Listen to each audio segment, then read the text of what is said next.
I'm Dr. Margaret Cochran, aka the Relationship Doctor, and I'm here to help you step out of fear and uncertainty into the relationships of your dreams. Today's conversation is going to be about something that has sadly become a controversial topic: empathy. So it was Wednesday, a school night.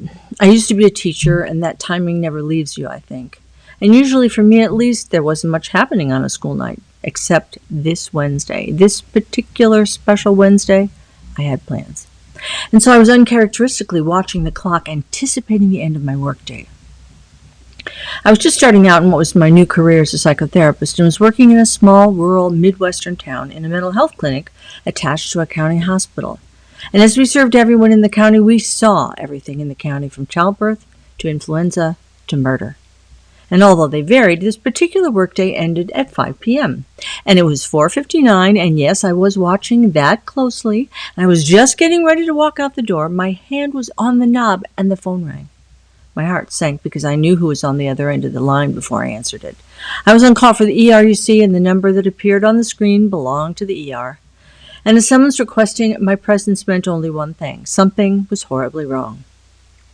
And sure enough, the ER doc told me that he had just treated a 6-year-old boy with a broken arm. Physical exam showed bruises on his torso, and x-rays revealed the presence of lots of other healed or healing fractures of various types.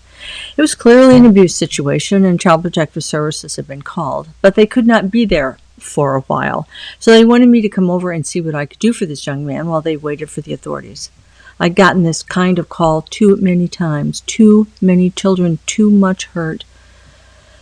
But I canceled my plans and packed up my go bag, which was full of things that were meant to help question, comfort, and entertain distraught youngsters, and off I went. I arrived at the hospital, and they directed me to a conference room where the little boy was sitting with the nurse. The nurse left the room, and I sat down. The little boy was quietly crying, with his head down, resting on his one good arm. I introduced myself and told him that I would stay with him for a while. And I slowly and gently started to ask him some grounding questions, designed to both allow me to get to know him and support him in moving from pain to emotional self-regulation. What's your name? What grade are you in? We'd just gotten to "Do you have any brothers and sisters?" when he lifted his head and said, "Please don't make my daddy go to jail. He didn't mean it. I made him mad. I should have just picked up my stuff when he told me." Young children almost always take responsibility for the behavior of adults, no matter how heinous that behavior might be. They do it because their developmental phase of life drives them to do so for survival's sake, as their lives literally depend on adults, and because it provides them with the illusion of control, even though they have none. They think and hope, if only I'm good enough, then I won't get hurt and I'll still be loved. And they want so much to be loved, as we all want so much to be loved. People who are or have been chronically or traumatically wounded and abused often get stuck in this mindset. And as such, sadly, even as adults, they unconsciously choose partners and situations that force them to recreate and relive the trauma they experienced in childhood and adolescence over and over again. I explained to him that he didn't make his daddy mad. I told him that feelings are choices, and his daddy made bad ones when he hurt him. It's okay to be mad, but it's not okay to hurt others, ever. But if Daddy goes to jail, he said, we won't have food. Now, this story didn't surprise me, as it's not unusual in abusive families for the perpetrator to use intimidation and fear in an attempt to try to keep their victims from seeking help or speaking out. I told him not to worry, that I would make sure that there was food for his family. And then I explained that his daddy needed a time out, and for adults, sometimes that's jail. Jail is a place where grown-ups can think about what they've done wrong, and while they're thinking, it gives judges time to come up with ways to help them do better. That made sense to him. He got it. Kids are really smart. He was much calmer now, and we began to draw. We drew things that had meaning for him, like family and superheroes and dinosaurs. You know, the important stuff. The procedure in situations like this is that the perpetrator, in this case his father, would be told that he would not be taking his child home because of the nature of his injuries. It was the job of the police to handle the perpetrator. However, on this particular afternoon, not only was Child Protective Services not available when we needed them, the entire police force, which admittedly was only a handful of officers, was also otherwise detained, and so they couldn't be there for a while either. So the sweet elderly hospital security guard, whose job was primarily opening doors for sick or injured people and managing the inebriated, was tasked with detaining the boy's very angry father until the authorities arrived. You know how sometimes things go wrong, systems fail? And on this particular evening, the system that was supposed to be in place failed rather spectacularly. Things had just calmed down for my little guy as we were talking and drawing when suddenly his father, who was a very big man and well-muscled to boot, came bursting into the room and said, "I'm taking my kid home now." Both the little boy and I jumped up from our seats, and I reflexively pushed him behind me. He began to scream, "No, Daddy, don't." He was terrified. I was terrified. This man was at least 10 feet tall by my panicked reckoning.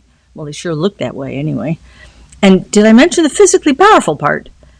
You know how when you're in a dream and time slows down and you feel like everything is moving through molasses? This was one of those times. Only it was a really, really bad dream. I had no weapons, no legal standing or authority, and at a towering 5 feet tall, I'm hardly a physically intimidating person. But more than anything else, I was stunned. I quickly scanned my training and life experience. What had prepared me for this? Nothing.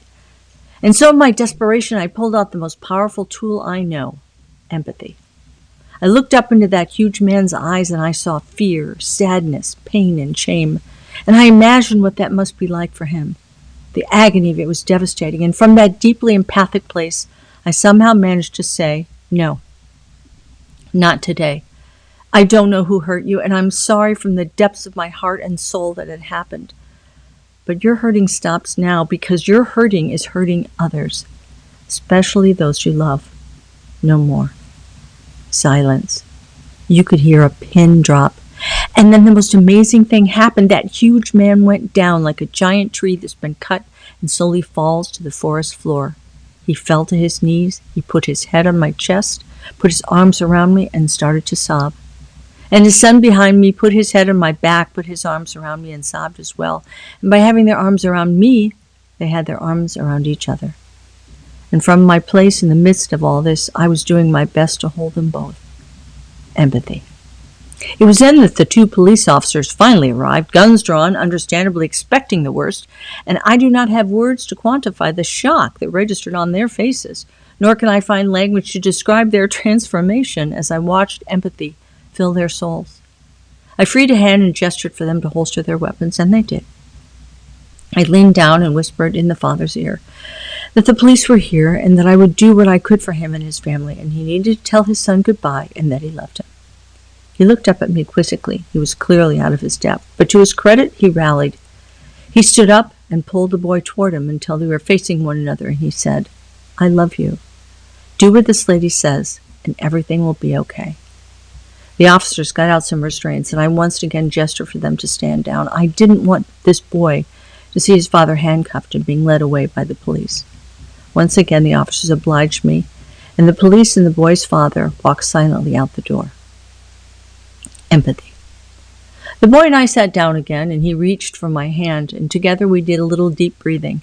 And when we were both calmer, I told him how brave both he and his father had been. He asked me how his daddy turned not mad, and I told him about a superpower called empathy.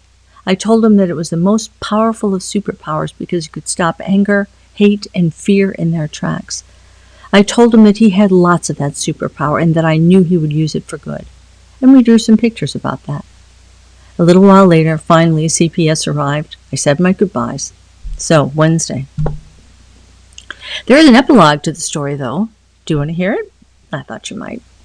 I did what I promised and spoke at the father's hearing and told the judge what had happened and that I believed there was good in this man. I thought he needed more help than punishment. The judge agreed and ordered that he perform community service, take anger management classes, parenting classes, and go to therapy. Instead of more jail time, he gave the man probation. Empathy. For his part, the father completed everything the court required of him, and then he did something amazing. He went back to school. He got his GED, he completed an undergraduate degree, and then he took graduate studies and was rewarded a master's degree in social work. And today, he counsels angry, violent men. Empathy. I know that many of you are stressed and despondent over the state of our country right now. The world come to that, and who could blame you? We're struggling with the climate crisis, the psychological aftermath of a pandemic, and we have little or no trust in what were formerly reliable things such as science, education, and government.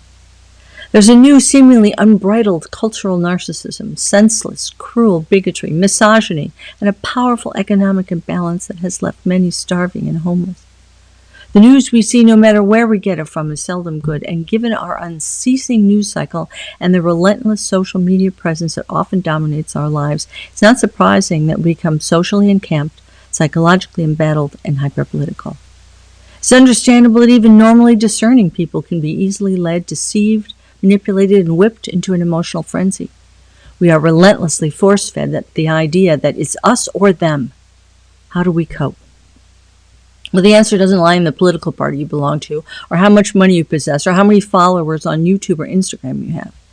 The answer lies in one of the most fundamental and important parts of our psyche, our ability to experience and express empathy. Now, I realize that I've been bandying the word empathy about as though it's understanding it's a given. However, empathy is often misinterpreted, and it's an important concept worth defining.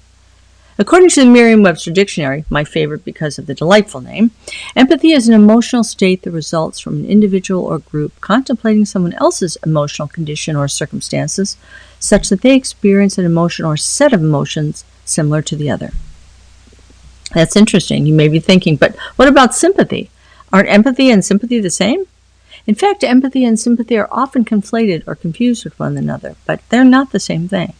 Sympathy is a mindset and emotional focus in which you become enmeshed and entangled in the emotions of others, which often makes you part of the problem, and you become enabling rather than helpful and uplifting. So long story short, empathy is sympathy with healthy boundaries. And right now, we need all we can muster. In this age of ever-increasing communication on a global stage, we actually see and have fewer genuinely intimate relationships than ever before because so many of our connections are largely or even exclusively electronic. Technology has helped to erode our empathy as electronic relationships lack the nuance and depth of in-person connections. And unfortunately, electronic interactions facilitate anonymity and encourage trolling and cruelty without consequences. However, maintaining empathy no matter what the circumstances isn't a walk in the park. It can be challenging. When someone hurts you or someone you love, it can be difficult to generate and hold on to empathy. I once worked with a Buddhist monk who had post-traumatic stress syndrome. When I started with him, he'd just been smuggled out of China. And as you may know, the Chinese government does not take kindly to Buddhists. This dear, sweet man had been arrested and systematically starved, tortured, and beaten. The things he told me that were done to him were unspeakable and pierced my heart and soul as he recounted them. In cases of horrible trauma, there's often a particular moment in time that can serve as a wellspring for healing, and frequently that moment is one of the worst. So I asked him, what was the worst part of it all for you? And he said the thing that was hardest for him, and also what ultimately kept him from giving up, was his focus on maintaining empathy for his captors. Empathy. Research shows that people who experience and practice empathy benefit greatly from doing so. They have increased levels of happiness, less illness, improved marital relationships, and increased longevity. Empathic people are rated as better bosses, and their employees show increased productivity and are happier themselves as a result.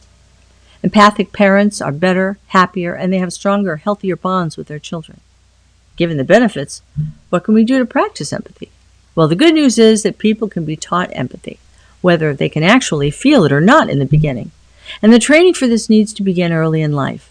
For example, instead of just making your child reflexively say, I'm sorry, when an interaction has gone badly, notice with them that someone is hurting and go with them to check on how the other person's feeling.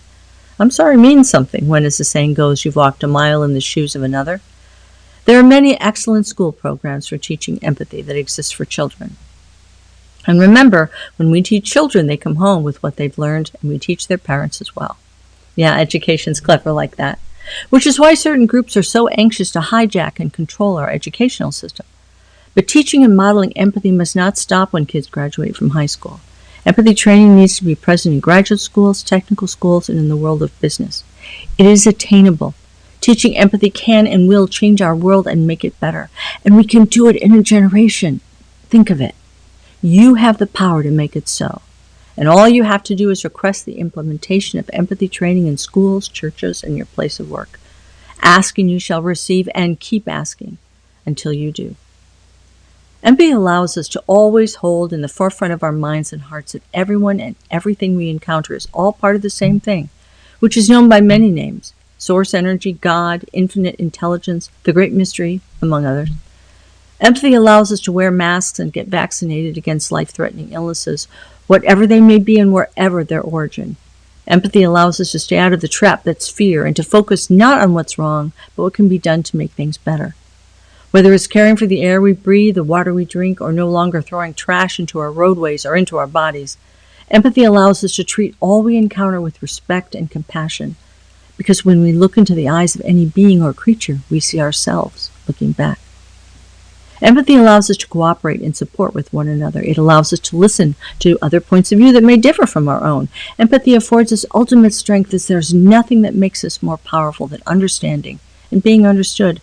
And from that place, all things are possible. For empathy, you see, allows us to love, and without love, we are nothing. Until next time, I'm Dr. Margaret Cochran. There's more to discuss, and I look forward to our next conversation. Thanks so much for listening. If you want to connect, whether it be for a keynote, webinar, media opportunity, or coaching, please contact me at drcochran.com.